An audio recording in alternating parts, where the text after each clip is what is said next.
Sir online है आप?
नहीं, अभी नहीं।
Hello.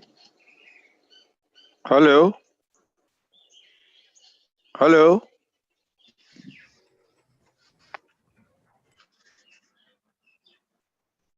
Yes, sir. Hi. Hello. हाँ sir. Hi. You were wanting to speak to me? I don't know. I'm sorry I didn't switch off this video. नहीं, मैं देख रहा था कि यहाँ लगा हुआ है ना, आपका सेशन 4 बजे है सर. चलो. जी सर, मैं इसलिए देख रहा था, फोटो लगा है.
Just want to give a quick introduction about yourself and what the key activities that you're doing and the first impressions on the floating solar and the rooftop solar. Then Right. I have a couple of key questions which I have received from the kind of similar minded experts. So I can ask you a few questions. And then last is to give a concluding remark. So I think we'll have enough time to do the 3 rounds back and forth. You agree with that? Good. Is my volume level okay? Say again? सब थोड़ा किनारे पे खिसक जाएंगे please. Say again, Jeff? I was saying, is my volume level okay? Yeah, it's Yeah, perfect. it's okay. Good, thank you. Hi, Adarsh. Hi, good afternoon, everyone. Hi, Dinesh. Hi, Dr. Garg. Hi, Geoffrey. Hello, Mr. Vinod Garg. That's a very famous bridge you have behind you. It's one of my favorite places in the world. It became infamous briefly early this year, but it's fine.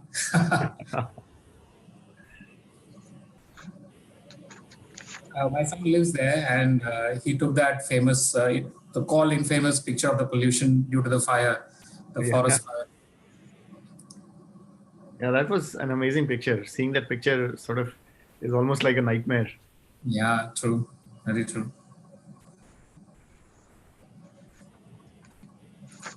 So congrats, Adarsh, for the award, which Kushaga received yesterday. Yeah, thank you. So I think we are waiting for Ritu. Maybe she's joining anytime.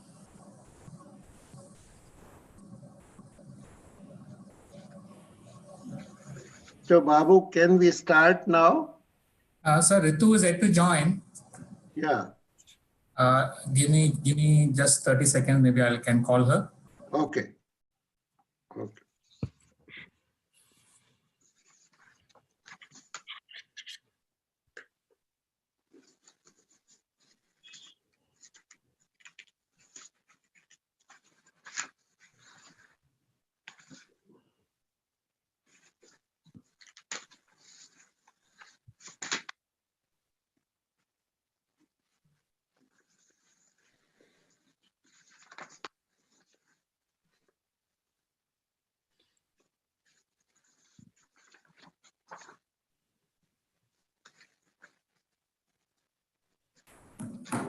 So she's on a different link, it seems. So I'm just sending another link to her, the speaker's link.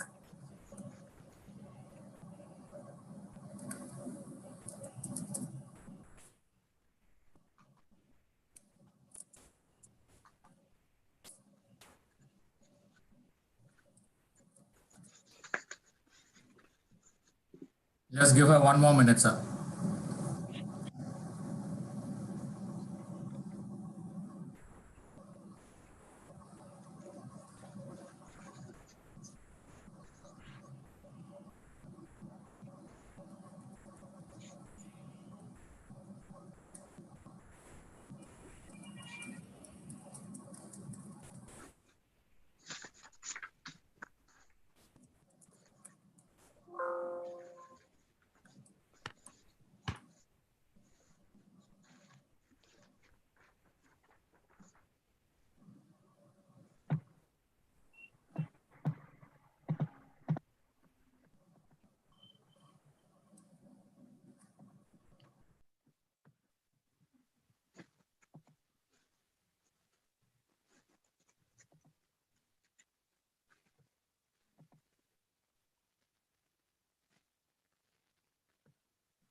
So Dr. Garg, actually Ritu has not been given the access to become the speaker, it seems. She's already online and joined the event.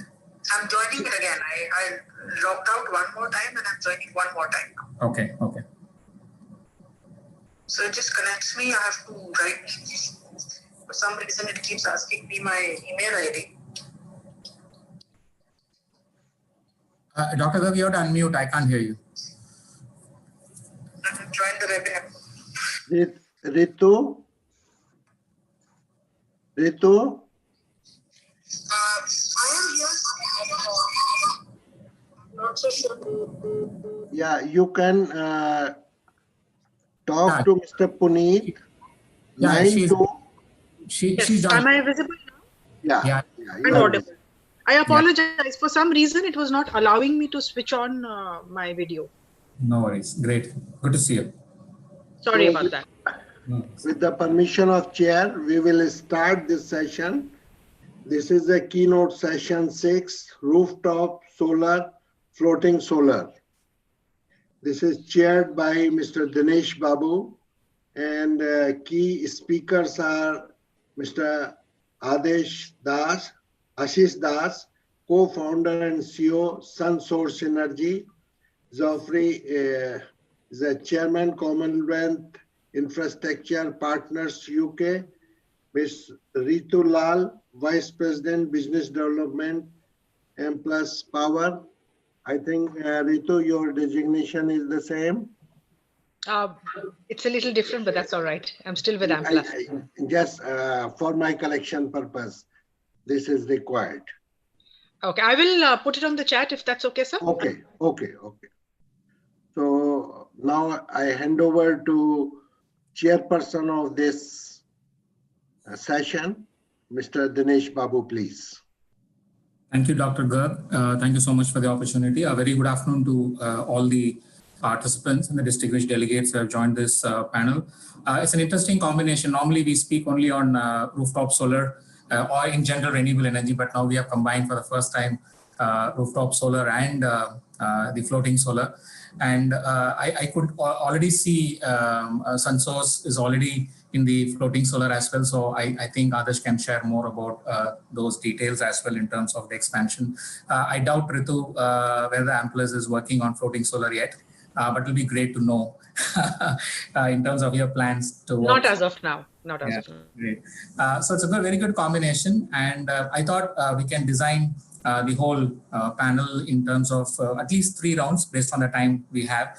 So initially I thought I'll take the prerogative of being a chair and give you a kind of an overview of what my program Suprabha under the EY PMC is doing. I have 5 to 7 slides. I thought I'll make that presentation. And then I would ask each one of the panelists to give a quick introduction about their activities and the first impressions on the sector. And then we can come back with specific questions. I have a few questions for each one of you. And then the last one to take the questions from the chat box if there are any questions, and also to get a final opinion from you on the subject. So if that's okay with all of you, we can kickstart. Initially I thought I would give a quick presentation in terms of what we are doing under the program. I'll make it very, very quick and brief. I hope all of you can see my screen.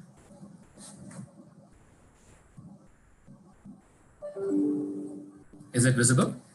Yes. Great. So I'm basically leading a technical assistance program called Suprabha, which Adarsh and Ritu are fully aware of it. But I thought for the benefit of the audience and other speakers and the panelists, I could present very quickly. We have been in this the technical assistance program for the last 3.5 years. It is a technical assistance program supported by SBI, MNRE, and the World Bank.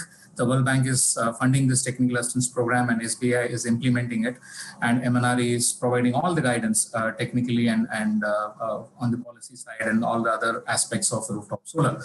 So the major objective of this program is to create the enabling ecosystem, and it comes as a backdrop to the $625 million that World Bank has lent to SBI to promote commercial and industrial rooftop solar projects. And Amplus and SunSource are also the beneficiaries of this line of credit.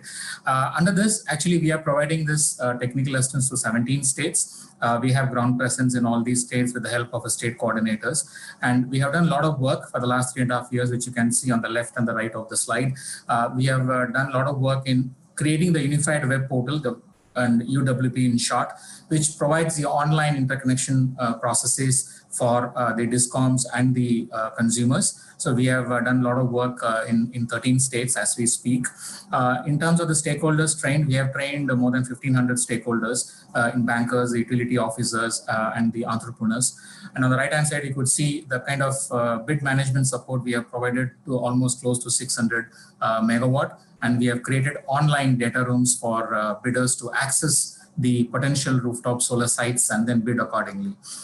Very recently, we have been engaged in a couple of flagship programs I want to share with you. One is the One Sun, One World and One Grid, which is the Prime Minister's vision. And we have very recently completed the evaluation of the consultant for implementing this study. It will be very quickly starting in December or early Jan. And we'll be announcing the winning bidding agency as well. The other interesting part is we are also working with MNRE to launch a national level renewable energy data center that would help MNRE to collect all the data related to rooftop solar, ground mounted, hydro, biomass, and all forms of power projects, to collect the data and then display them on a live basis, and then also create an analytical ability based on the data being collected. So that's a quick kind of a set of activities that we are engaged. And very importantly, we are also doing a lot of media and outreach activities. We have revamped the MNRE website very recently and also supported on RE Invest, which happened very recently again last month. And we have done a lot of work in creating these media collaterals for different states, especially for Madhya Pradesh, where we've done a lot of work in creating the state level awareness by developing films and video kind of case studies for the rooftop solar. The other key activities, we also have an internal portal for evaluating the performance of the program. And we also launched revamped again our own website, which you can visit suprabha.org. And as I mentioned, the One Sun, One World has been recently completed. And also we created a white paper for the overall implementation of the rooftop solar in the country, besides other aspects. Very interestingly, just to have a topic relevant to what we discussed today, we are also helping SECI to bring about the next set of rooftop solarization of the CPSUs and the government buildings. Very recently, we have concluded the kind of scope of work with them. We'll be working with them very closely. And last but not the least is an important aspect of the vendor management portal for Madhya Pradesh, which will create the overall aspects and the efficiency in processing the RESCOs and the CapEx vendors in kind of issuing the work orders and understanding the progress of these projects on the rooftop solar. And this is my last slide. Right now, what we are doing is engaging very heavily with the discoms because discoms facing a lot of challenges and the perception has to be changed for the rooftop solar. So we are helping them in all aspects of creating the necessary tools and analysis, and then also give them more awareness about the business models, especially the impact assessment of the revenues that is happening because of the rooftop solar, etc. So that's a kind of an overall snapshot in terms of what we are doing right now under the Suprabha TA program. And as you could see, it's a consortium of 6 organizations, and I'm leading this program along with the support from the World Bank as well. So I thought I'll just give you a quick glimpse of what we are doing under this TA program and how it is directly relevant to today's subject. So now, without much ado, I'll directly get into the panel. So what I thought was, as I mentioned to you, just to give a very open flow to all the 3 distinguished panelists in terms of what do they think about the subject and what is that kind of past experience, and also the impressions in terms of what is happening in the recent past, COVID becoming a very popular topic to mention, and what is the correlation and where we are moving forward. Now we are entering into the vaccination era. So what is going to happen? What is in store with the direct relevance to the subject? So I thought I'll take the privilege of ladies first. If Ritu likes that or not, I don't know. But I thought I'll ask Ritu first to go ahead and give her impressions. Ritu, please. Okay, thank you so much, Dinesh, and thank you for that lovely introduction. I think which helps everybody understand the amount of effort that is going in. The results may not always reflect the amount of effort that is going in the space of rooftop solar, because we kind of languishing at around, and 5 gigawatt is not a small amount, but given the size that India is and given our ambitions and targets, we wanted to be 40 gigawatts by 2022, and we are 5 point something in the rooftop sector. Like overall, we are 38, close to 40 gigawatts. So most of it is obviously happening in the utility scale, doing very well. And a lot of people, who do not understand solar that well have kind of said, what is the need? You don't really need rooftop, just go on with utility, because you guys are not getting anywhere by the looks of it. That's what it looks like, right, to the outside world. But what you just presented right now is an example of just how much effort is happening behind the scenes, right? And let me start off very quickly by outlining why we kind of stuck. Because rooftop is very, very lucrative to the rooftop owner. I mean, surprisingly, that should give it an impetus. But the more easy it's become for us to get demand, because there is a demand. Even a residence today, a high-end residential consumer, industrial user, commercial user, for all of them, rooftop solar energy is cheaper than what they buy from the utilities. So there is a lot of demand happening. But because of this demand, there is a lot of resistance from the utilities themselves, because it takes away a chunk of business from the utilities cream customer, right? The commercial and industrial customer is charged the highest tariff in India. In some cases, high-end residential customers are also not subsidized in most cases. These are people who pay on time, who are large consumers of electricity within whichever residential or industrial or commercial, whichever segment they fit in.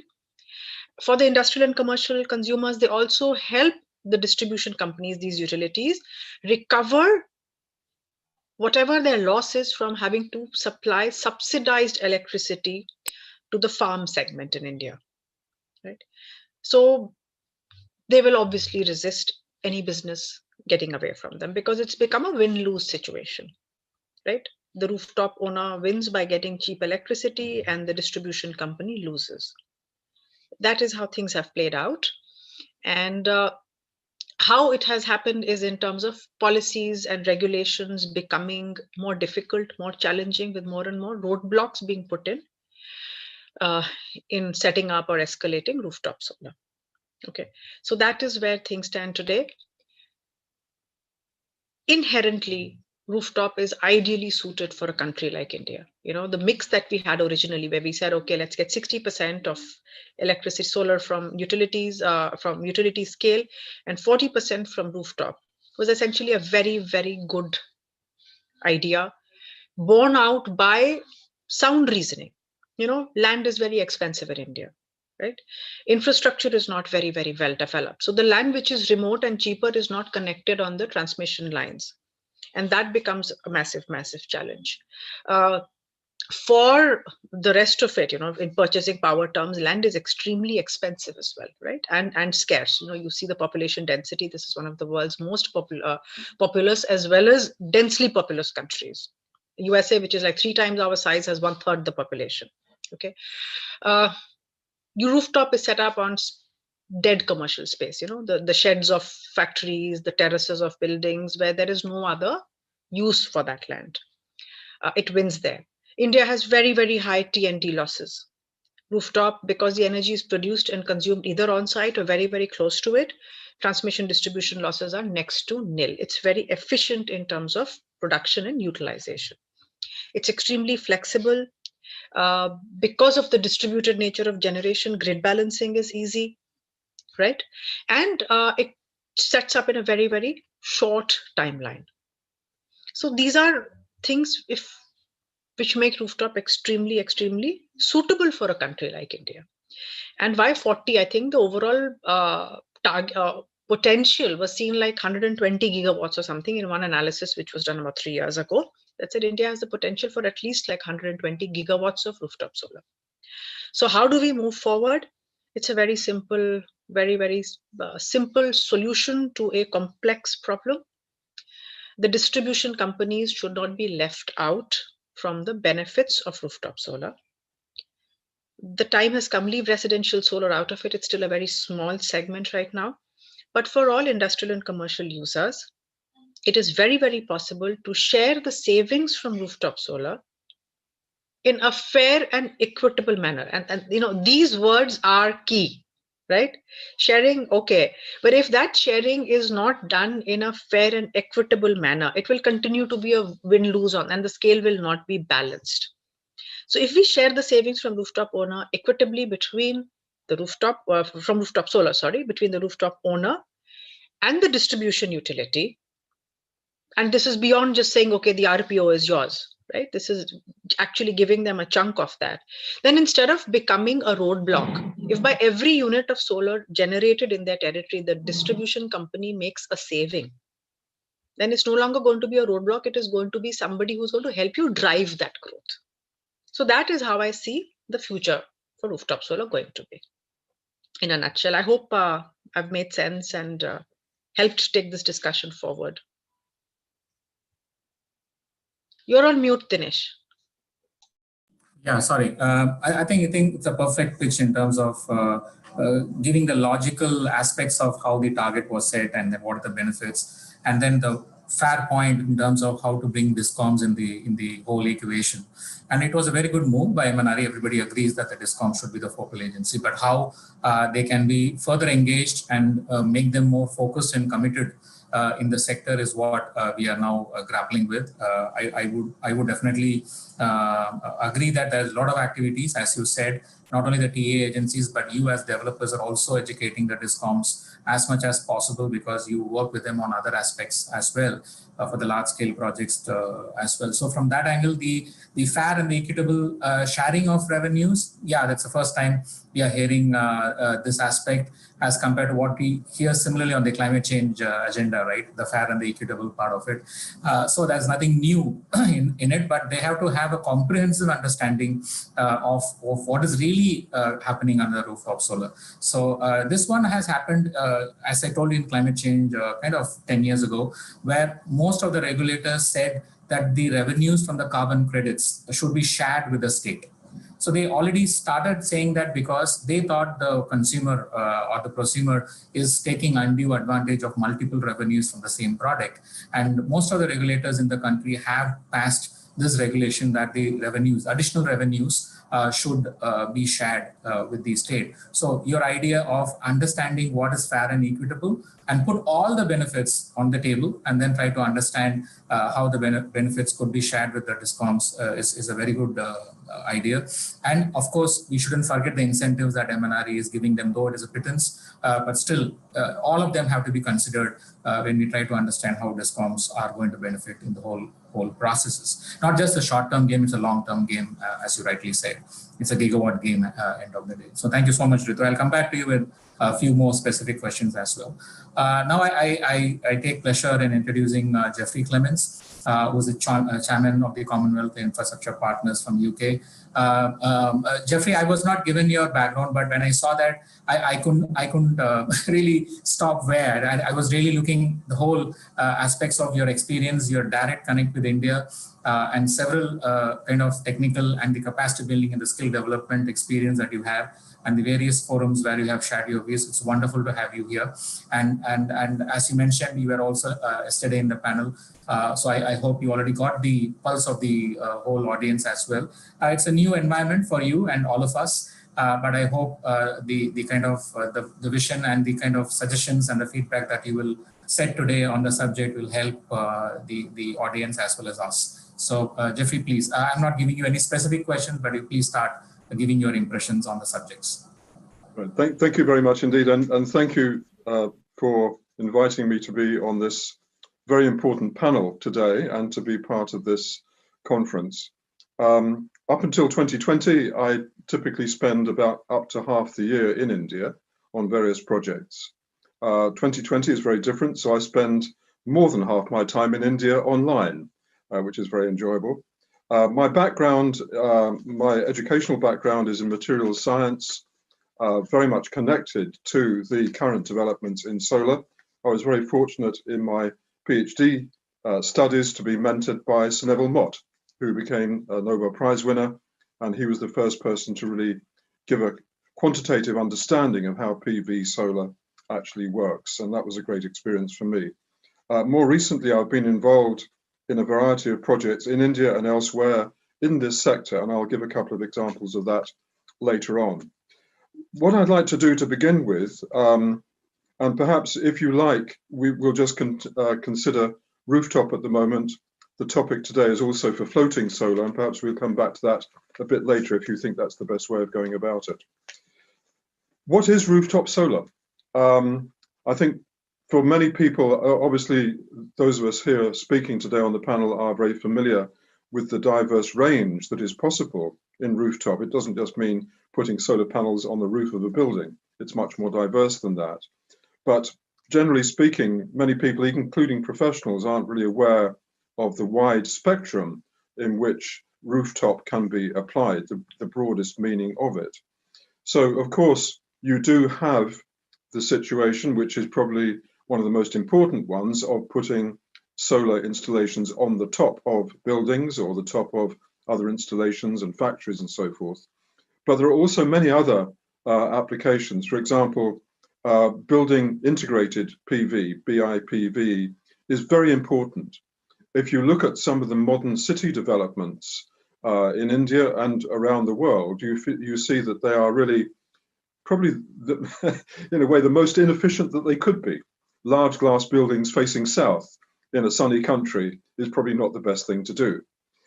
So we have to look downstream as well. We have to look at how that energy is used.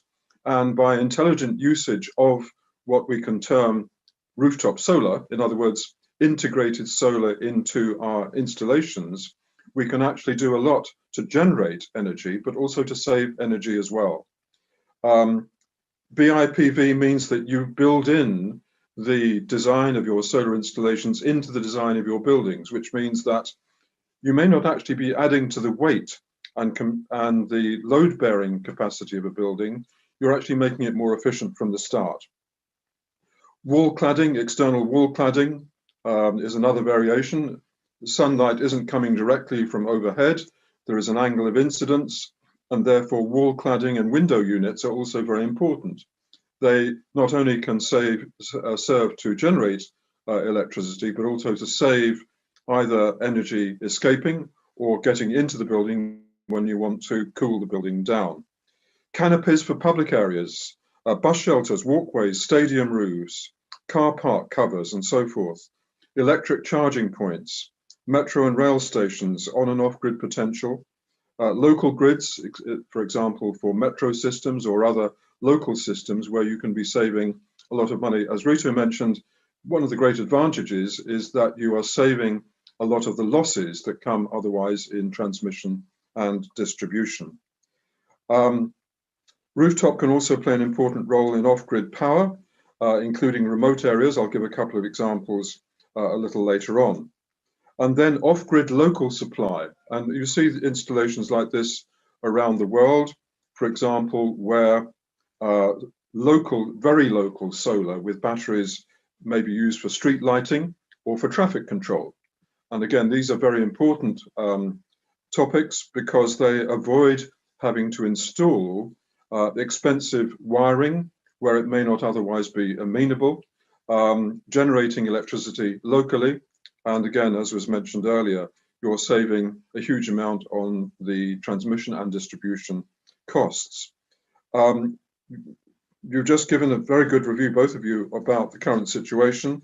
For our listeners today, a reminder that the government has set a target of 175 gigawatts by 2022. That may have been upgraded by now, of which rooftop is designated to be 40 gigawatts, if my figures are up to date. But the amount achieved so far, as has just been described, is a very small fraction of that. And so, as Ritu has described, we have to see what are the challenges. Why are those targets not yet being achieved? According to IEA, the International Energy Agency, we're not only looking at installation of energy, we are looking at economic regeneration. We're looking at energizing a workforce. And according to IEA, rooftop solar is one of the most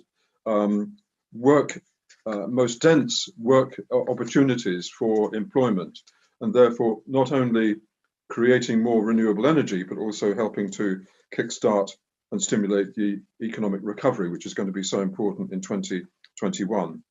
It's estimated that there will be 25 jobs per installed megawatt. That's very important. If we move towards the target, then we are actually creating a very large number of jobs and skills. We're upskilling the working population as well.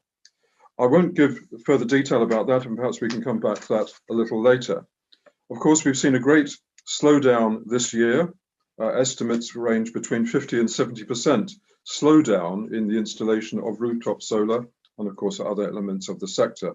And this, of course, needs to be restarted in 2021. According to what I've read, the uptake according to sector is that, and this is output, of course, industry is about 52%, commercial and public sector areas about 35%, and residential 13%. And I think what we'll see as this, I don't really have a clear view of what the percentages should be, but my estimate and my understanding of this is that those percentages may change quite substantially as we move towards a more full deployment of rooftop solar with rooftop in the broadest definition. This has already been touched on. I'll just summarize some of the cost benefits. Grid benefits for the grid, reduced requirement for grid generation capacity. And I fully agree that the discoms have to be, the distribution companies and transmission companies have to be included in the equation. Otherwise, they are going to feel that they are being factored out. Transmission, reduced transmission network costs, perhaps 22% reduction in the normal situation. So grid, transmission, distribution, all of those factors have great benefits for rooftop solar, whether on or off grid. Challenges, lack of consistency in the sector, quite a lot of variation state by state, and also lack of knowledge by potential consumers and users. What are the benefits for me? What are the opportunities? What are the options that I can use? Grid connected rooftop solar, I've just listed some of the areas where I feel that there could be a much more concerted effort in grid connected rooftop solar. SEZs, new and existing, industrial parks, large scale urban developments, such as we've seen the very large developments like Gurugram, Navi Mumbai, new large satellite cities that are currently being planned. Not to go into detail in this session, but it brings into focus the need for having smart cities, sustainable development cities, where you're not only looking at generation, but you're looking at efficient usage as well. We need to look at capacity building and capability. We need to have a very thorough understanding of the technological and engineering support that must be brought in that will not only enable the optimum uptake, but actually allow it to be deployed. Now, a couple of projects that I've had experience with. About 10 years ago, I was asked to be project leader for the master plan for Solar City in Gandhinagar. This was when Prime Minister Narendra Modi was still Chief Minister there, and he wanted the Gandhinagar Solar City to be the first, the biggest, and the best of its kind. And so we worked with CEPT University and other local colleagues in the ministry, led by the Principal Secretary in the ministry there. And that gave me some very useful education for myself on what the opportunities are for introducing what we generically call rooftop solar. The domestic, the commercial, the industrial, the public areas, and government sector buildings and installations, they all play a part and must play a part in the integrated development of rooftop solar, whether it's retrofitting or in new installations. I think that the we touched on this in yesterday's session when we were looking at the overall development of the sector. In India, as with many countries, we need to look at the balance between the urban and modern environments and the rural and agricultural sector and rural industry as a whole. In many cases, either the grid is inefficient and doesn't work very well in remote areas, or it's impractical or inaccessible or impossible in mountainous areas where there are large rivers or just simply remote areas. And this is where rooftop solar, using the word most generically, can be of value. I was asked to put together a proposal for villages in Punjab, and I was involved in a project in Jamaica, which has some similar challenges in outlying areas. And this, I think, is something that could be taken up in many communities where you have community projects. In both the Punjab proposal, which has not yet been implemented, and the Jamaica proposal, which has, we looked at schools as a nodal point for installing solar. Very often they will have either land or large roofs which can serve to generate adequate solar, not only for the school, but also for community facilities, for doctors' practices, for the community as a whole. And these do not have to be on-grid.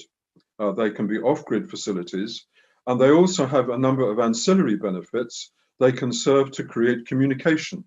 So, for example, for online education, which is becoming even more important, if you don't have adequate electricity supply, you can't do that in rural or outlying communities. If you can create a local mini grid, a micro grid, by an installation on a public building or a school, then you provide the opportunity for communication from that community in and out for services like education, healthcare, market information for agriculture, and so on. And I think these are really important to look at. I'll leave the floating till later, but I hope these have been some useful ideas. They're drawn from my background as a professional, but also from what I have observed going on in India and my interactions with various organizations over the past few years. Great. Thank you so much, Jeffrey. It was wonderful to hear from you the comprehensive view and also the cross-country experience you have.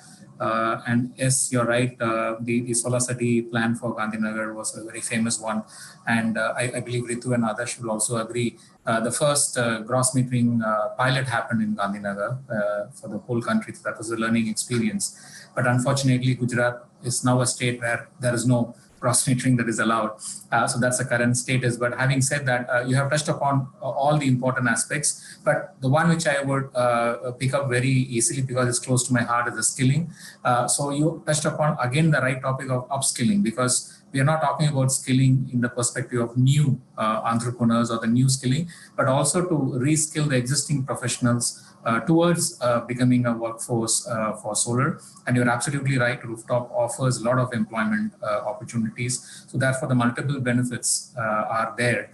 And I would come back to you on a couple of questions related to skilling aspects as well, because we are right now launching a massive online training also for rooftop solar. So your ideas will be useful as well. So let me now pick Adarsh. Sorry, Adarsh, I'm choosing you as the last one, but not the least. But once again, congratulations for the award yesterday that you received from the Energy and Environment Foundation. So Adarsh, I know you have a lot of things on your plate. You have a perfect thali, I should say, in terms of different solar models.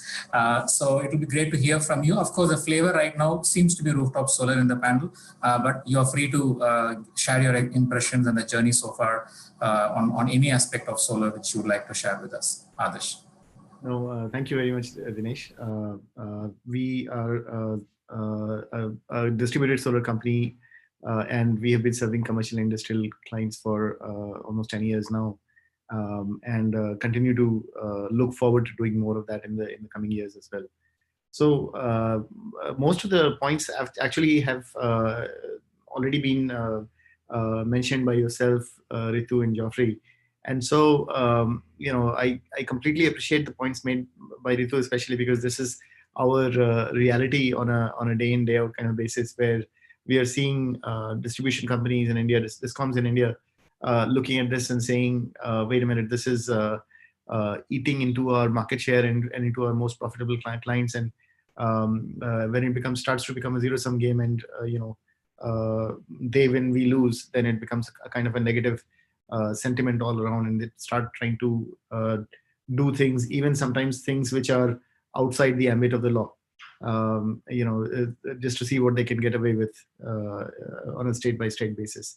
So there's been a bit of overreach in terms of pushing back on especially distributed generation. The large scale solar generation, I think, is still something that distribution companies understand.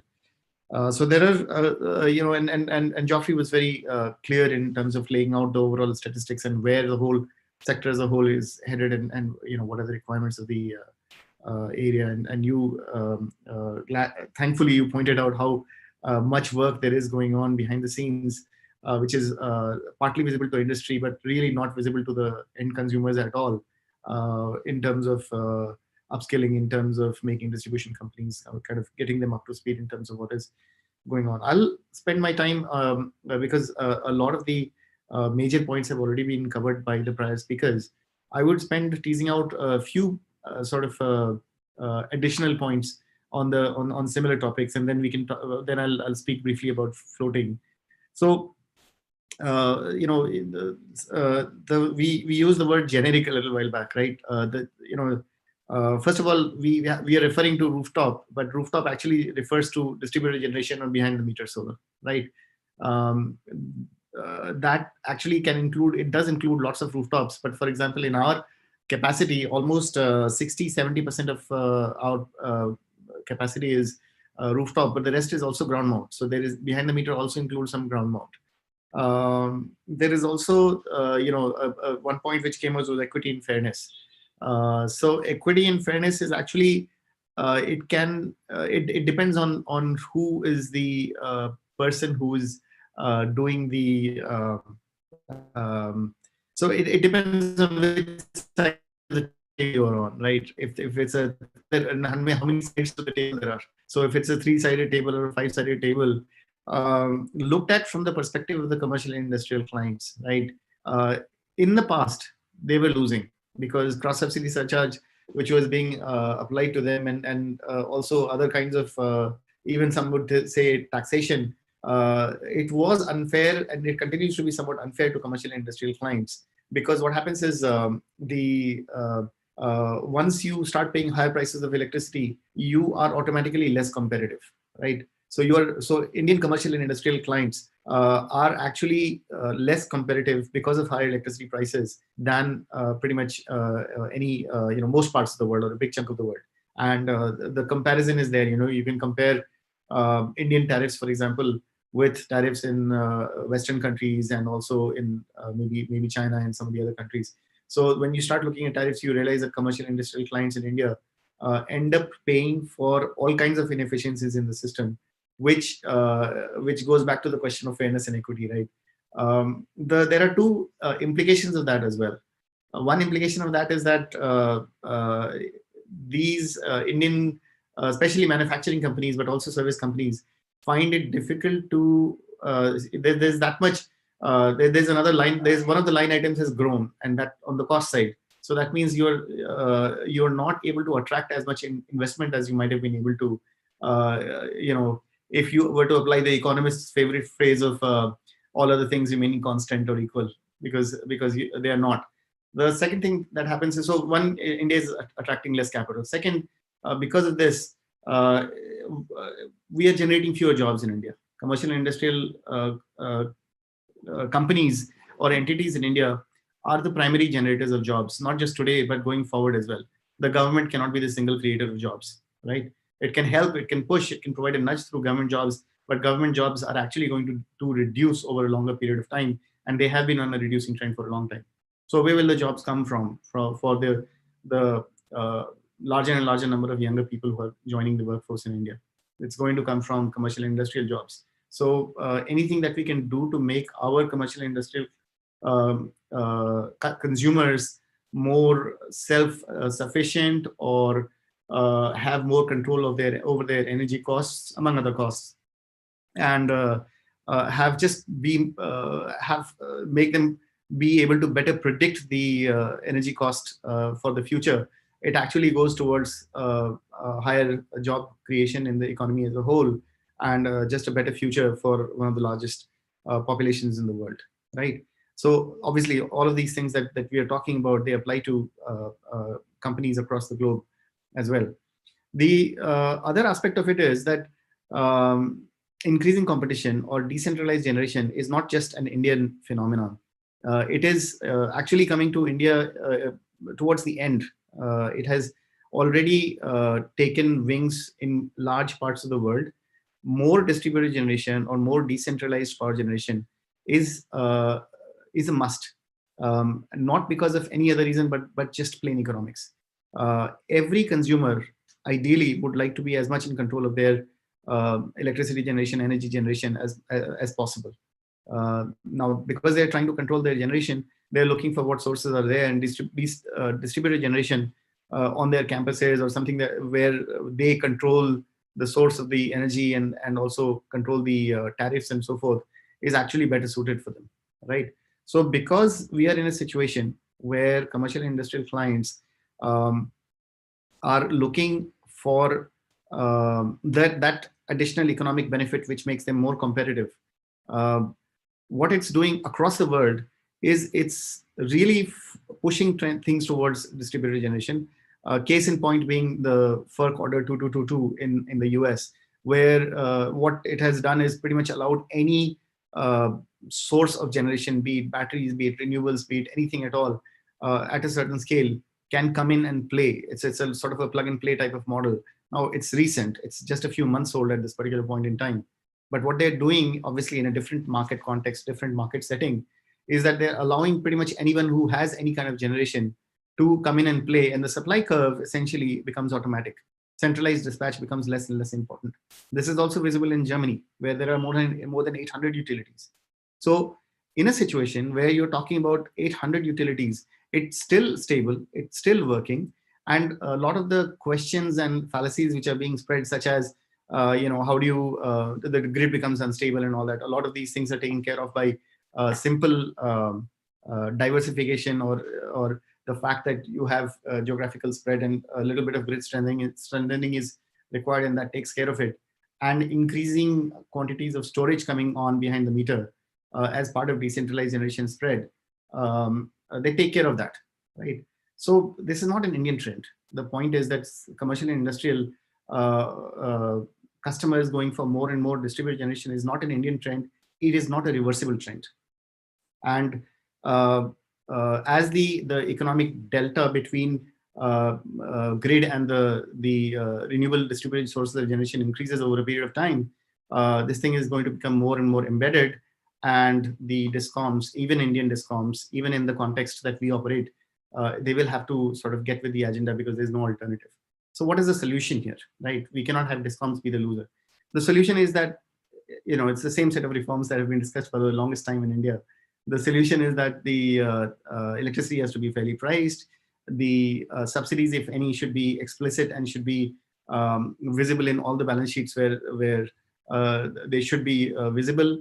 The solution is that the payment for the distribution network, the terribly important service that distribution companies provide of managing distribution relationships and upgrading the distribution networks and providing and managing all the data, also at a more central level, the dispatch centers or the independent system operators. All of this infrastructure has to be operated, and as long as the cost for it is coming out of the system and the electricity is not, even the distributed solar electricity is not getting any hidden subsidies, they're almost finished, any subsidies that might have been there. But as long as that is not there, it is it is fine. The market is sustainable, it's paying for itself and growing.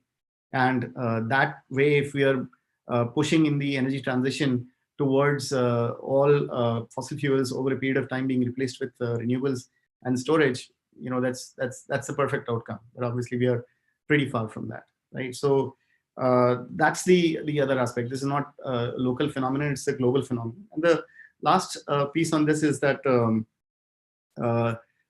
distributed solar is labor intensive, more labor intensive than, for example, large centralized plants where you can use things like robotics and and even during construction, larger, more scale get more scale benefits. And so, like both the prior speakers mentioned, it creates more jobs. And so maybe that is another way for the government to think about it, where the direct job generation from the industry itself is actually much higher, a lot higher. Now, anything labor intensive is difficult to scale. That's kind of a truism. So it is labor intensive. It has been difficult to scale, but it has, companies like Amplus, like us, we have been able to get it to a point where we find it relatively straightforward to scale, even with all the tech changes coming in, even with all the telemetry coming in. And so this should be allowed to scale just like any other technology is. The government should not be picking winners and losers, whether it's in terms of technologies or economic models. That's kind of a very basic idea. And as long as that is allowed, I think we should be fine. Just a couple of words on floating solar. We are doing some floating solar. We have done a small 100 kilowatt plant at a refinery in north of Delhi a couple of years back, and got good useful experience in terms of what it takes and how to scale it. Now we are currently working on a 6 megawatt solar with some storage, which is actually built as a floating plant in Andaman on a dam. So, so this is actually, the change in technology for the floating mounting structures in even 2.5 years that we are seeing is phenomenal, and the cost improvements are also phenomenal. So this is something we are working very closely on. At this point, for a certain scale and above, the kinds of capex that you're talking about are 3.2 to 3.5 crores, maybe inclusive of GST. But for the floating structures, we are talking about hardly like a 5 to 10% increase. Now, obviously, the water body matters, how far you are from the coast or the banks matters, how you're able to, what is the depth and what is the range of the depth, that is how much the water level goes up and down matters. How do you anchor your structure to the bank or to the bed of the water body? That matters. The floatability of this thing matters. The stability of it matters. The serviceability of it matters. All of these factors have to be taken into consideration. But all said and done, the benefits of not using land, just like Ritu was talking about, not having to use land, not having to use even rooftops, and when you're doing it behind the meter, and so taking what is essentially dead space without any competition for it and utilizing it for generating solar, that's kind of the baseline benefit, right? And the second benefit is that you get somewhat higher generation because you're above water and you have somewhat cooler solar panels. So the benefits of it are something that we have seen, and we know that the benefits are real, and we are looking forward to deploying more and more of this technology. But technology-wise, it's not a mature area. It's not a solved problem yet. There's this little, we differentiate in our company between engineering problems and science problems. So this is not completely an engineering problem only at this point. There is a science aspect left to it, right? So that's kind of how I would close it out. Thanks again.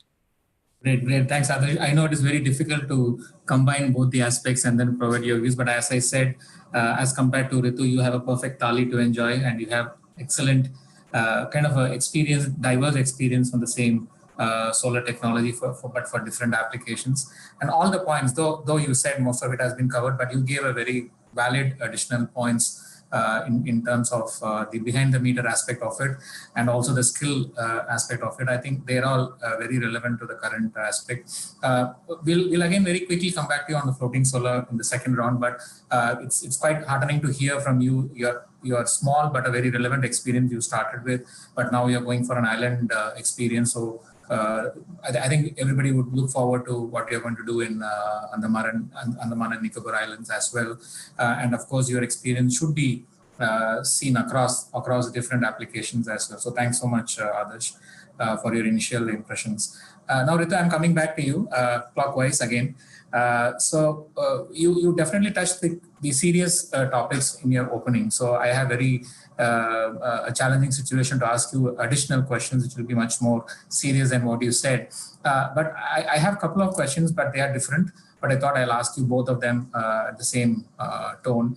The first one is in terms of the current residential rooftop solar market that is happening right now under the MNRE scheme, and you see the competitive bidding everywhere and the unbelievable prices again, throwing a lot of issues for the small scale developers as well.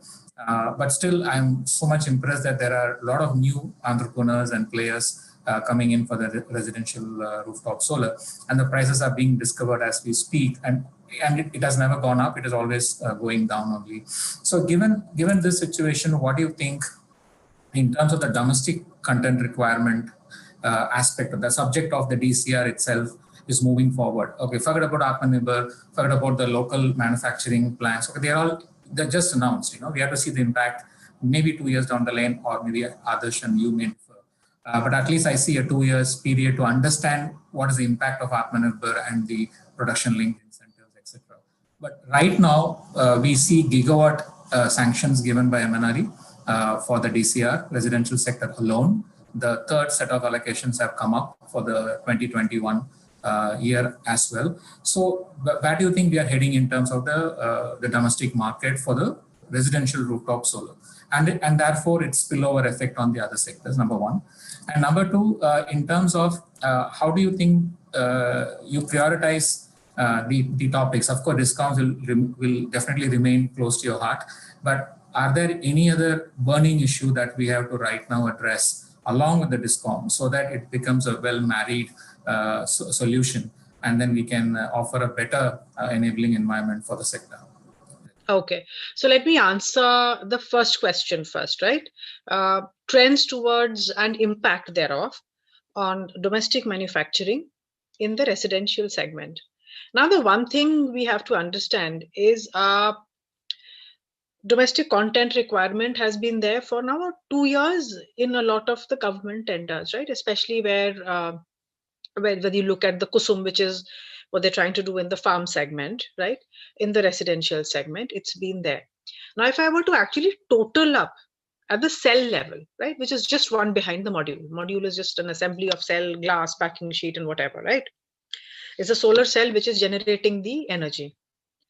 Our cell capacity is actually less than what if everything goes to plan in terms of all the DCR content that the government has desired and put out there. So there is actually a mismatch at the cell level. We don't have the capacities within the country. Okay, where they will scale up to in the next 2 years, I don't know. We'll see how it plays out. Unfortunately, 2 years plus. Now we're in the third year of safeguard duties.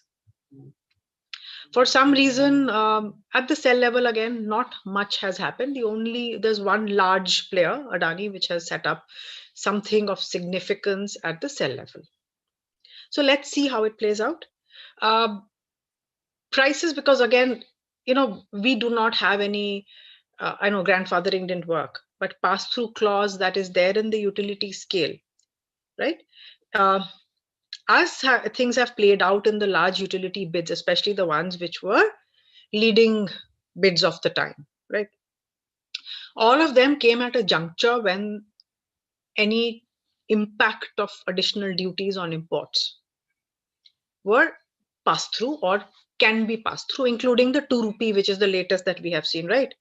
It's come up to be implemented right after safeguard duty, right? Announcement of pending announcement, it's still not come in, right? There's been a statement from the minister that 2022 we'll see customs duty, but it's not been notified or anything as yet.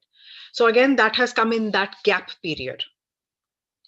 For us in the rooftop segment, we've not had any of these. Either we have imported, because understand that in the rooftop segment, when you're actually setting up on a rooftop or within somebody's premises where the space is constrained, right? You do a balance between cost and generation, because your customer has a dual requirement. The customer is not only interested in making savings, the customer also in many cases has this aspiration for maximizing green energy. So we've had to use, you know, the higher output, higher efficiency modules that are there. Unfortunately, a lot of those do not have a good manufacturing base domestically, so we have imported and we've paid the duties. Even when we have used domestic products, it's more expensive than a non-duty imported module, like to like tier 1 comparison that I'm doing. And right now I'm not even distinguishing between different tier 1 groups over here. So actually the cost of setting up rooftop and distributed solar private, setting up has been higher, and we have borne the brunt of the duties. And largely 90% plus of the construction that has happened in the country has not had to pay. Right? At some level, I've attended meetings where they've even, the domestic manufacturers have said, okay, let rooftop only use Indian products. Because, it is a difficult one. It's a very difficult one to compete in. Atmanirbhar can have many interpretations. One is everything that I consume, I make, right? Versus everything that I need to consume or I need for my sustenance, I am able to procure, whether by growing myself or having the ability to have the supply and the ability to consume it. That is also Atmanirbhar, right? When I say I'm an independent person, I don't do everything myself. Somebody else educates my child, right? I am relying on somebody else to perform a lot of my functions. I'm just able to afford them. So I think we do need to have a broader definition and a more self-serving definition of Atmanirbhar. Because I actually, we'll see how it plays out. I do not see a very large domestic potential for setting up solar manufacturing unless we hit upon a completely new technology. And that also I'm not very, very bullish on, because we have no background in solar technology. So it won't come, and it's not a flash in the pan or some kind of an enlightenment moment that will just make it happen. We do not have it. I don't have such fears for wind, because, for various reasons, for the FIT regime or whatever it was, there is a large ecosystem for, systems that are used in wind energy generation, produced domestically and also exported. And let me not say that I'm not trying to be negative. I'm just trying to see what happens. Obviously, if we are able to get high quality, cost competitive domestic manufacturing, it is the easiest thing for a developer, right? Why would I want to import when something is domestically available to me? But I see a current scenario where globally, forget which country it is, capacity exceeds demand. Right? And a lot of this is very high quality capacity, which exceeds demand. Indian manufacturers will be competitive after giving 40% duty protection. Outside of India, they need to be competitive, right? Because if they're going to, till 2022, if we're not going to be expecting any large capacities, 2022, if not set up, all of that 125 gigawatt would have been bid out. After which, are we going to see the same trajectory of growth in solar, or if it's going to come down? And if it's going to come down, and that's when the capacities come up, those capacities cannot come up solely for the Indian market. They have to be able to compete internationally. So these are some of the issues which I wonder, but this is not my area of technical expertise. But this is where, as a commercial person, I am definitely very guarded in there's some things which I'm very, very optimistic about. And by nature, I'm a hugely optimistic person. The fact that, and I'm sure Adarsh is as well, the fact that we've stuck it out in distributed solar, despite all of the roadblocks and challenges, right? Challenges of open access, we're in there, we're right in there. We are hopeless optimists, which is why we're in the game. But there are some areas where the odds are stacked up so poorly against you that, you would have to be beyond an optimist to say, oh, that's going to come through. I could be proven wrong, and I'll be the happiest to be proven wrong in this area. I don't see prices coming down significantly in the residential market. And I know every time there is a bid by a state entity, prices do come down. I don't see why they will come down any further, especially if duties are going to go up. And we do not have any pass-through clause anywhere in that, right? We'll have to absorb those in our construction. Issues which I see happening, we need, the high end, especially the kind of customers that companies like Adarsh and my company are used to dealing with, they have a better understanding of quality, of construction, of engineering, right? But if I were a residential consumer, I won't have that understanding. So we are going to be very, as a consumer and as a customer of solar energy on my rooftop at my house, where do I find reliable brands? Why is it that I buy a branded heater and a branded pressure cooker, right? As a residential user, because that brand comes with some sort of trust with it, right? It's either an ISI mark or something which says that it is safe to use. We need to create such safe stamps for rooftop solar, especially at the residential level. And I know that programs are on and a lot of things are afoot to make this happen, right?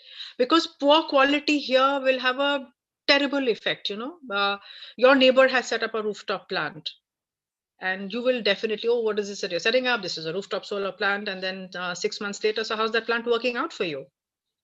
And the answer your neighbor gives you is going to have a huge impact on what you do with it. Oh, it's been awesome, right? Then I want one. And if they turn around and say, oh, it's been the biggest mistake of my life and this problem and that problem and blah, you say, okay, thank God I did not go for it. Right? Apart from cost, one of the biggest things we need to fix in the residential segment is the delays. The earliest we managed, and we're working in Delhi right now to get a clearance for net metering. Right? Without net metering, residential solar is not going to work. Right? It's 4 months. I have a friend for my company set it up at his house, a rooftop solar plant. 6 months, and we've still not managed to finish through the paperwork. People are getting frustrated, upset. So it's not just, about a very good looking document with a lot amount of enthusiasm, high amount of subscription, attractive looking prices. You see what's happening in the implementation. If you're not going to fix it, things are not going to grow. So that's the first point. Coming to the second point of other than discoms, what are the key issues? One was, of course, and it came up in that discussion, was the future of domestic module manufacturing, right? And the tariff barriers that are going to come up. The worst thing that's going to happen is you keep those high tariff barriers and you don't get the desired results from it. And all you've done is made electricity expensive for the country. Right? And electricity is already not cheap in India for various reasons. We have massive losses. It's really tragic because, most of our electricity is produced by burning coal. And it's not about just making a monetary recovery of that. It's okay if I factor it into my price. But that environmental damage that we have caused has been caused for a reason, right? It's not willful, because we need energy. So we have, burnt coal for it. At least let's not waste that. It serves nobody if I'm just by making a monetary recovery for that. So definitely fixing infrastructure. None of this is easy, which is why it's not happened. The government is run by very, very competent, smart, intelligent people. They would know these issues much better than I can ever hope to understand or enunciate. So I think fixing infrastructure is very, very important. The second thing, and Adarsh touched upon this, is moving away from, when I say subsidy, I'm not saying do not have subsidized electricity. We are a country with high income inequalities, right? I'm happy for the government to subsidize anybody. In some cases, you might want to subsidize, or the corporate word for it, incentivize, right? Any segment. Do it directly. Do not do it via the utilities. Do not do it via the distribution companies. The distribution companies have no role in deciding the subsidy, right? Subsidy has nothing to do with distribution of electricity, but it's done via them. Yeah, so if they start to do it directly at the state government level, maybe they'll be a little more prudent about this subsidy, right? At least that burden goes off from the distribution company. Why are distribution companies where they are today? Their financial stress, they hit rock bottom even solar before rooftop solar started in this country. It was because of poor returns, right? Because of the high cost of subsidy and because of poor infrastructure and thefts, right? None of these causes were caused by solar or wind or any renewable source of generation. But cheap solar energy, unfortunately, in the current format, wind energy cannot be generated in small, setups and rooftops. So it's not really been a cause of bother to the distribution companies.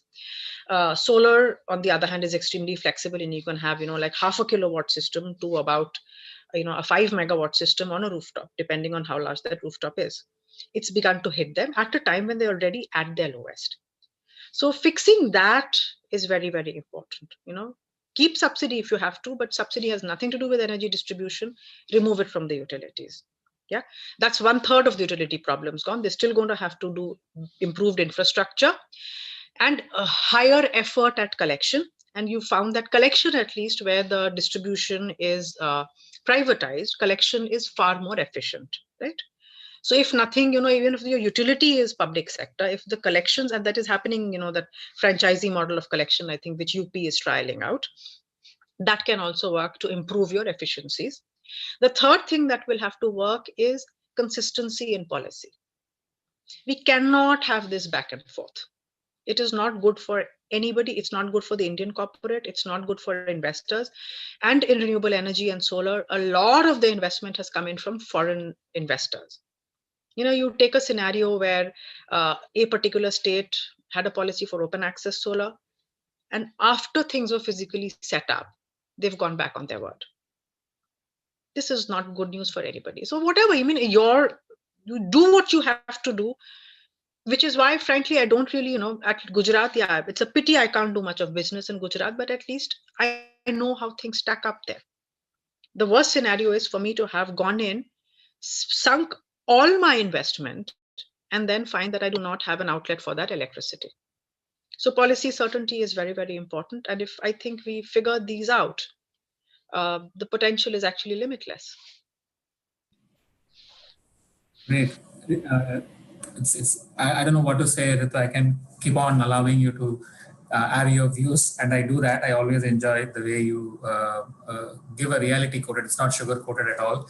It's reality coated, and all the points are so valid and grounded that the entire sector is grappling. I could always see Adarsh is smiling because he agrees with all your points, but of course he's taking it with a pinch of salt as well. But that's a reality, and that's where. Why I was trying to poke you on these aspects is that right now we are also moving into a kind of an additional focused areas for the technical assistance. So this is also useful to us to get your views, and we are very soon going to come back to you for another kind of high-level conclave in January, which we're trying to organize within World Bank.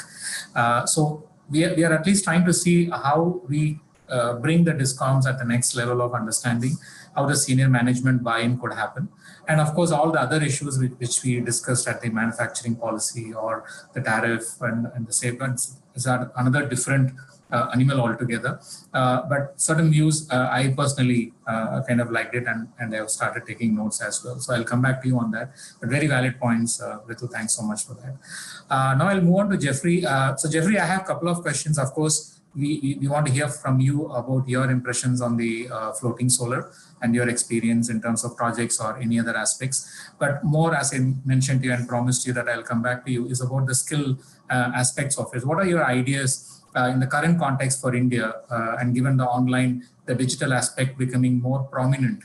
What are the areas where you would recommend that the country should implement more skill development programs and have a policy much more robust than what we are? So I would like to hear from both these diverse topics, Jeffrey.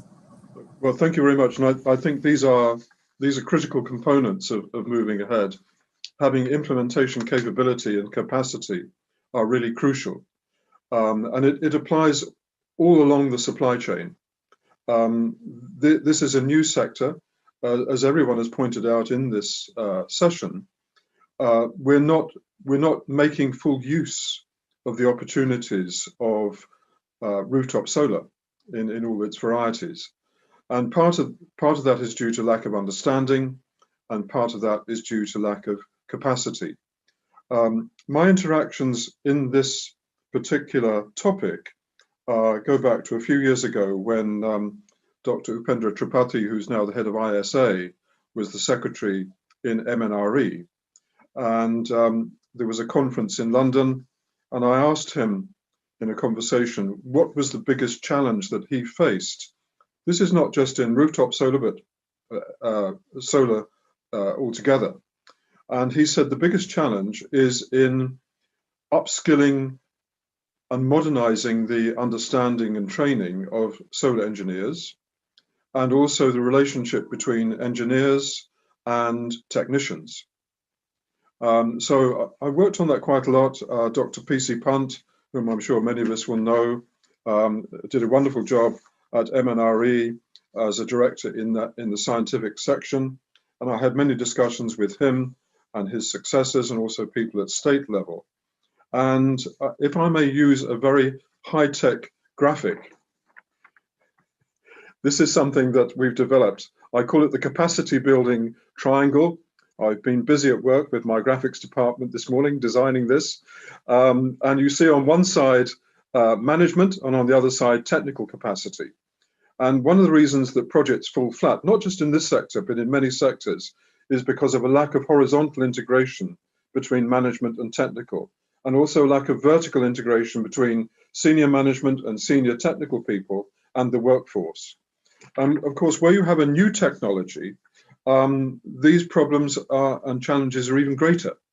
Where you have an industry that's very established, like the conventional power generation, at least you're familiar with those challenges. You may not have tackled them completely effectively, but at least you know what they are. For solar, and particularly the area that we're considering this morning, and this afternoon, this morning for me, this afternoon for you, is we don't know all the solutions, and therefore having a joined up approach, what I call the capacity building triangle, is really crucial.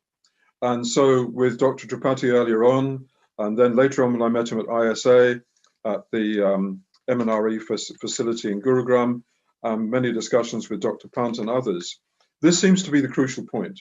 You have to integrate the development of capacity. It has to be linear in terms of all elements of the supply chain. It has to include all the stakeholders, but importantly, in any unit that is developing any structures, there has to be this integration between management and technical capability, and the vertical integration between the higher levels of engineering and the technicians, who have to have extraordinary levels of skills in this sector, and between the senior management and the line managers and the junior managers who are actually implementing projects, those people who are out in the field. You mentioned, of course, that there's been a migration to online training this year, and I think that's very, very valuable. I think this is going to be one of the positive spin-offs of 2020, that we realize that we don't have to go and visit a place in order to do the job, especially in capacity building, education and training, but also many aspects of professional work. We don't actually have to be at the location to make it work. During 2020, I've been working particularly with a number of divisions of CII, looking at elements like project management, which I think is very important here. Compared with the sort of ongoing steady state operations of conventional supply, the implementation of solar is very much project rather than operations based. We have discrete projects which are being implemented. We may repeat those projects, but in most cases, they will be unique projects. Installing solar on one factory will be very different from the next project that we have. So integrated project management, looking at supply chain management, those features are going to be very necessary within this capacity building triangle setup. I would be delighted to follow up discussions with any of our colleagues who are on the panel today and other people who are participating and joining this session and the other sessions in looking at the way that we can optimize this. We have an opportunity.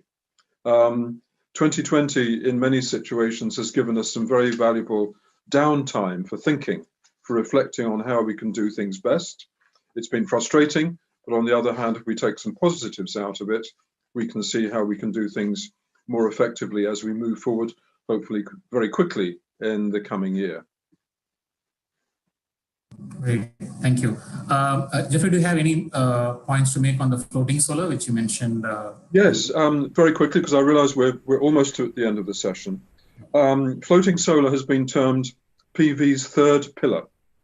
And it's a very important pillar. It can help to make up some of the shortfall that we're seeing in the implementation. In some senses, less infrastructure requirement is needed.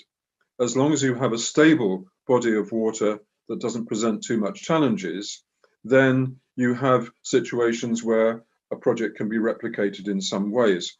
In a recent Terry report, the country's reservoirs have the potential for 280 gigawatts of solar power. Different examples have been given earlier on. I believe that at the moment, I may be out of date here, 2018, I think there was 1.3 gigawatts, which is a very small proportion of the potential, and that could rise by to 4.5 gigawatts by 2022. States where it's significant, Maharashtra, Karnataka, Madhya Pradesh. Madhya Pradesh is planning a 1 gigawatt floating solar installation, which will be the world's largest, probably about 6 times larger than the largest unit in operation in China so far. Tata is developing units as well. 1,500 megawatts in floating dams in, I believe, in West Bengal. NTPC, as has been mentioned earlier, has a number of projects. There are opportunities. I'm going through this very quickly because of time. Dams, lakes, canals all provide good opportunity, but there are important side benefits as well. We have dual usage of land, and this is true also where solar is used in agricultural use. Many of the rooftop applications are dual usage. We're not using solid land, so we're not taking up land that could be used for other purposes. And very importantly, it can save on water evaporation. Even in Singapore, which is a relatively humid country, it was shown there could be up to 30% reduction in water evaporation. When you're looking at arid areas and dry seasons, looking at Gujarat, Rajasthan, for example, and other more arid regions, then the saving of water evaporation can be even more substantial. Another benefit in terms of operation is that panels are, because they're on water, they're operating at a lower temperature. That conserves the lifetime of the solar panels, but it also gives greater efficiency. So there are a number of important benefits of having solar on water. Because of time, there's not time to deal with this, but I would like to flag up that there are other applications where we're looking at water. Water from solar, which has some at the moment marginal usage. There have been some very interesting innovations, some of which have been applied in India. In areas like Arizona, for example, where there's less than 5% humidity, you can still extract useful quantities of potable water. It's not economically viable at the moment, but as with many of these emerging technologies, one expects that the efficiency and effectiveness will increase over time. But I think we should also look at other elements where solar can be combined with water. This is a joint conference on solar and water water is becoming really the critical resource globally. And so the use, especially off-grid usage in India and many countries around the world, and India, of course, is playing a crucial role in many of the underdeveloped countries in the world in helping them in improving their technical and engineering capacity, water purification, recycling, control of irrigation, where it's not possible to connect to the grid, but where you do need power. These are all important applications. So I have taken the liberty, where we're considering floating solar, floating means water, of including these other areas where I think there are very important applications which are not being optimally used at the moment, but I think they're crucial, especially in outlying areas where, as we've considered during this session, we're looking at situations where being on grid is challenging, it may be expensive, it may be unreliable. Great, thank you, Jeffrey. That's a good kind of a comparison in terms of using water for and with floating solar applications. I think it's not new, but we have to design programs in such a way that the water use could be linked with the floating solar projects as well. That's so. Thank you so much, Jeffrey. And in terms of the capacity building, I would definitely kind of poke you later offline and get some ideas from you in terms of how we can improve the online delivery of skill development and capacity building. Thank you, Jeffrey, again. So Adarsh, as I told you, I would like to ask you a couple of questions. Of course, two different questions. One is on the floating solar entry of SunSource. At what point do you think that you have a benefit? Though we are talking about, as you said, science and technology, but where are you at this point of time? Are you going to really deploy the latest technologies, and therefore accordingly your strategy is going to be on the costing on one hand, or you want to really wait till you reach that kind of effectiveness and then decide the type of technology that you like to deploy for your upcoming floating solar projects? So that is one. And the second one is on the rooftop. In terms of the business models that you have seen so far, which one you think that would fare better, not just from the developer's perspective, but also from the DISCOM perspective? So these were my two questions, but totally different questions, but I thought I will ask you both. Tough questions, and both rather long and time-taking answers, but I'll be very quick. For the question about the maturity of the floating solar part, right? Like I said, so there is a part of it which is solar, which is relatively straightforward for experienced solar engineers and developers, right? There is, for lack of it, I think of it as the lack of an established verbiage. I think about it as the naval architecture part of the engineering, where you are talking about the parts interfacing the water, the way the floaters go into the water, how they would survive in different types of water qualities, for example, saline versus fresh, and different types of pollutants being present in the water and over a long period of time. Then there is the fact that there are cables, there is actually electricity which is passing over these panels. And then finally, I think I earlier mentioned also the serviceability aspect. So these are things about which we are getting more comfort as we speak. In terms of waiting or deploying immediately right away, you have to, so it is out there, the technology is out there, it is getting deployed, and there is potential for, there is an economic case, although it's not as widely applicable as, for example, rooftop solar or large utility scale solar farms, as we call them. So it is going to be opportunistic. It is going to be a case of, where a particular client behind the meter or otherwise is looking for larger quantities of electricity, and there's a chance to deploy more. And where we feel confident that there is enough of, you have to de-risk it in various ways and try to figure out if with all the de-risking you are comfortable with the risk versus return equilibrium that you're able to get to for a particular client or for a particular context.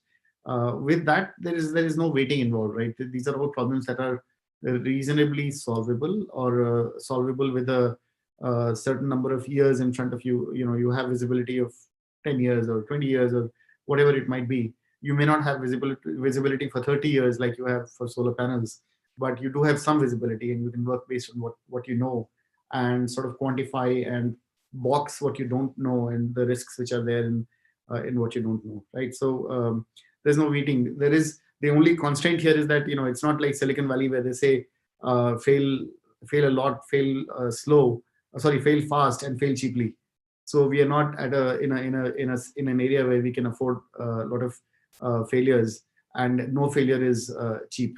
Failures of any kind whatsoever are expensive, because this is infrastructure, and that is why infrastructure involves engineering and not science, right? Engineering, the fundamental definition is that you build something to last a long time. And so you have to do what you have to do, but you have to do it carefully, right? So economically as well as technically, the opportunity in floating for these commercial and industrial sector, let me box that in there, is there, but it's going to be opportunistic, and we are looking to deploy quite a lot of it. I mean, there are different types of ponds and water bodies and so forth, which are available to a lot of commercial and industrial clients, and we are looking to deploy there. And we are also looking to deploy in semi-government type settings where there are government, institutional, and commercial and industrial clients also who are looking to deploy this, right? Then the second part is about the distribution companies and where, what is the, sorry, can you repeat that second part of the question there for the distribution companies? The business models which you would bet for the rooftop solar, not only from your developer's perspective, but also from the DISCOM's perspective. So the distribution, the DISCOM model that we have is actually not broken. So from the developer's perspective, it's a relatively straightforward ask, right? It's a, we look at the generation, we look at the expected revenues and the associated costs, and we kind of do fairly simple cash flows, although they can become fiendishly complicated. But at the end of the day, the developer's perspective is relatively straightforward. We don't have any legacy costs, unlike the distribution companies. It's the distribution companies who do have legacy costs, and they have a lot to think about that way. And so the and actually I think Ritu also alluded to that in a way where there is they have all these existing costs and they have to deal with them for a long period of time. And so what has to work for them is cost recovery. Cost recovery for them has to be two types of cost recovery, and the thing is that these are all regulated entities. So cost recovery is and should be built into their models, right? Cost recovery is for the cost of energy and for all the other costs, right? Cost of energy is expected to stay flat or slowly decline over the next 15, 20 years. So that's, I think, not going to be the major problem for distribution companies. The bigger problem is the non-energy costs that they face, right? And so those costs involve the costs of their own human resources, upgrades to the transmission and distribution grids, subsidies, or the gap that they have to fill with subsidies, if you can consider that a cost, and of course interest costs for all the loans that they've taken over a long period of time because of gaps in subsidy and other inefficiencies that they have been subject to in the past, right?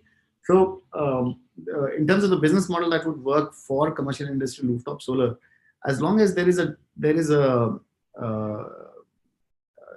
degree of cost recovery which can be added to the tariff which commercial and industrial clients charge, and it is set in a very, very transparent, equitable way, to use that phrase again, of equity and fairness. As long as that delta which is added on top of even solar tariffs is a fair ask, it's a fair delta, it should help all the stakeholders involved, including the distribution companies, to recover the costs or whatever little losses they may have. These losses are not very high, and there's a lot of discussion to be had. Probably something where you and the team that you represent, Dinesh, could really help out here, because that understanding needs to be on a common platform, and it needs to be accepted by all stakeholders as to what is that amount that needs to be added on top of private commercial and industrial tariffs, and it cannot be a whole lot, because then you kind of hobble either our own industries or the solar industry in some way. But then it has to be enough that, having understood and identified all the economic benefits to the distribution companies as well, if there is a balance, it needs to be met. So the current model is not broken, but as long as the numbers are decided on an equitable and transparent basis, and they take into realities of each state, and these numbers have to be decided for each specific state. There's no cross-country answer to this number. As long as we can do that, I think that should work for distribution companies as well. And of course, commercial and industrial clients are looking to benefit, and they are benefiting already from grid parity, as we used to call it, being in our rearview mirrors already. Great. Thanks, Adarsh. Those are two diverse questions. I think you handled it well, and yeah, we are trying to do that exercise with the leading discoms, at least 5 discoms in 5 states to start with, and then create a transparent platform for sharing of that data, and then enable the senior management to then decide the costing aspect of it.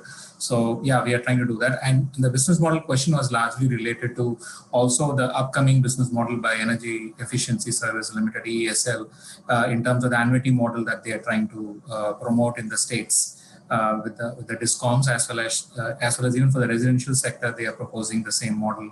So we have to really see how the discom would kind of use that model vis-a-vis the CPSU model being implemented by SECI, and even SECI is now trying to see whether they can become a RESCO for the rooftop solar business. So yeah, there are a lot of things in store. Maybe 2021 will give some opportunity for new business models, but it was a wonderful panel, I would say.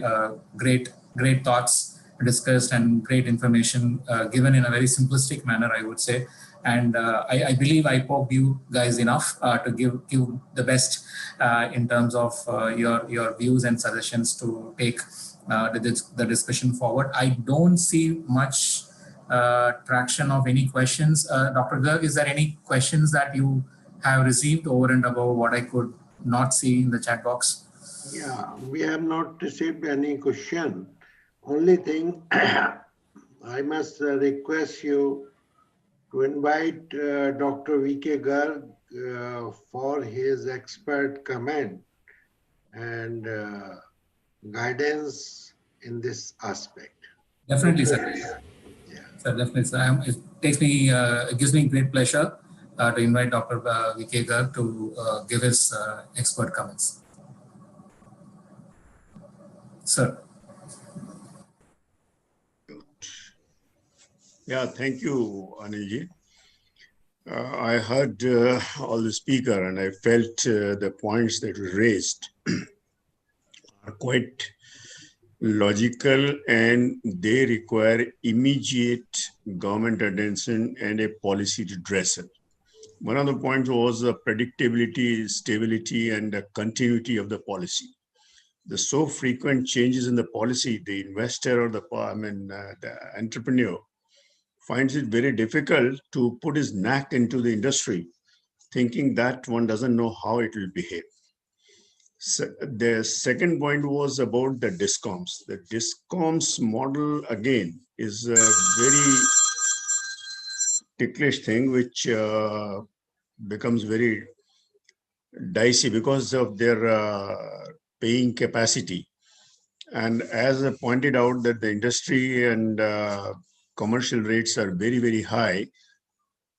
In India, our residential and agriculture is highly subsidized, whereas industry and commerce are the tariffs are very high. With the result, it seriously affects the competitive strength, and especially the energy input cost. The problem with the discoms is these are the creamy customers of the discom. If they allow open access, whether in renewable or whether in conventional, they find that 70% of their revenue is going out. And they resist it to the nail at all levels, including the regulator. That look, if these customers go out to the open access, we are left with this thing, and the deficit further increases, and it adversely affects both employment as well as industrial production. Therefore, and the point that about the manufacturing capacity and the subsidy and the duty protective duty, these are really questions which the government and the policy maker has to address, because in terms of real chip making or the cell which converts light into electricity, there our manufacturing capacity is I don't know with what efficiency and where we are, because there is absolutely no report on that. Okay, what is the actual efficiency level of the cells manufactured by us and at what cost? Panels, yes, panel is nothing. Panel is just a screwdriver engineering. You can import the cells, fit them, make a panel, install it and connect it. That is one part. But as one of the speakers pointed out, that cell technology and the cell manufacturing is the essence in this. And Anilji would recall about 6 years back, while talking on this forum, I had said when the tariff was about 6 rupees a unit, I said very soon we are going to have a tariff of almost 1 rupee per unit, but which may or may not sustainable because of various other factors. The technological evolution that is going on, R&D that is going on, will reduce the cost by improving the efficiency of the cell. But the cost associated with DISCOM not paying, the working capital increasing, the lenders having a reservation because of the DISCOM not honoring their bills on time, all these things, they have an indirect cost addition to the per unit cost of power. And since the tariff is in terms of fixed cost, that is the fixed per unit cost. So everything has to be absorbed by the generator or the project developer. These are certain things which need to be addressed by the policymaker. The policy has to be consistent. It has to be stable, and at least for a defined period. You see, it should be said that, look, it is there, whatever may be the changes, this stands for next 10 years to come, so that there is a minimum payback period which the entrepreneur looks forward and he puts his strategy, the forward loading or the back loading, so that he is able to make use of this payback period and recover his investment. And these are, I think, some of the issues which we may take up next time in more details. But the points raised by the speakers are very valid, and these need to be addressed. Thank you. Thank you so much, sir, for your valuable comments and expert views. So I think that comes to the end of the session. I once again thank Jeffrey, Adarsh, and Ritu for your excellent remarks and for spending your valuable time with us. And I hope we can meet again on another similar panel with not the same views, but with different views and more practicable solutions as well. So thank you so much. And now I would like to hand over the session to Dr. Anil Garg to conclude. Thank you so much. Thank you, Mr. Dinesh Babu, for ably chairing the session. And thank you, Ritu, Jeffrey, Ashish, for excellent views and comment straightforward, without any fear, to government and others. This will be sent to them, and hopefully something good will happen. At least we can hope. And thank you for expert comment by Dr. V.K. Garg. We are enlightened by your views. Thank you very much. Thank you. Thank you very much. Bye. Thank you, sir. Thank you. Okay. Thank you.